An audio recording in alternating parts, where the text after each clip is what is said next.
everyone, I am Benedict Ali P. Castro, the representative Group Arts Appreciation lang Malakas. Together with my members Arian Padilla Torres, Dwight Magbanwa, Einstein Moralde, Maria Angel Francisco Legaspi, Michael Calosa, and Dick Harvey Cabrera. Ang napili po namin topic ay Filipino courting and marriage. How it came about? Because it seems to be the most popular known courtship gesture in the Philippines, as it is very romantic and emotionally appealing. Since then, courtship and marriage becomes a tradition and standard for us Filipinos. Courting. Traditional Filipino courtship encourages taking the time to genuinely get to know one another, laying the groundwork for a meaningful and lasting relationship. So, ano nga ba ang courting? Ito ay ang panliligaw. Ang panliligaw ay may malaking epekto sa kultura ng mga Pilipino na nakaka-apekto sa mga pamantayan sa lipunan, dinamika sa pamilya, at personal na mga relasyon. Ito ay kadalasan nakita bilang isang marangal na paraan ng paghahabol sa isang romantikong interes na nagpapalakas sa pagiging tapat, pasensya, at pagpapakasal. Ang panliligaw din ay nagpapalakas ng ugnayang pamilya sapagkat kasama dito ang pagpakilala sa mga kasapi ng pamilya at paghahanap ng kanilang pagsang-ayon.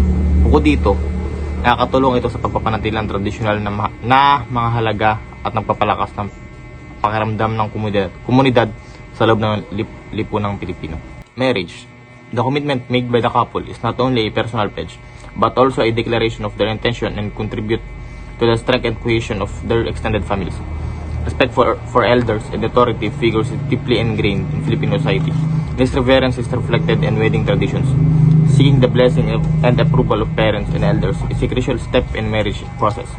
This demonstrates the values of humility, obedience, and gratitude that are central to the Filipino culture. So, why courting and marriage is related to arts? Lahat naman ng tao ay may kanya-kanyang way ng panliligaw at kung paano nila i-arrange ang kanilang kasal. Tayong mga taong nakakita nito, tayo ang nakaka-appreciate ng beauty ng kanilang idea kung paano nila ginagawa ito. Nakikita natin ang beauty ng paggawa nila nito sa pamamagitan ng arts. So, ano nga ba yung mga halimbawa ng courting? Ito yung paghaharana, ito yung magpunta ka sa bahay ng ginaligawan mo and may dala kang gitara. Tapos, pangalawa, pagkanta. Dito na, kasama rito sa harana yung pagkanta. Paggamit ng tula, ito kasama rin ito and iba pa. Sa marriage naman, ito yung pamanhikan, yung magpunta ka sa bahay ng liligawan mo and magpapaalam ka sa magulang niya. Wedong, ito na yung kasal. Ito na yung mag-pledge na kayo, mag-panumpa na kayo. Tapos celebration, ito yung pagtapos ng kasal. Tapos honeymoon. And that's all. Thank you.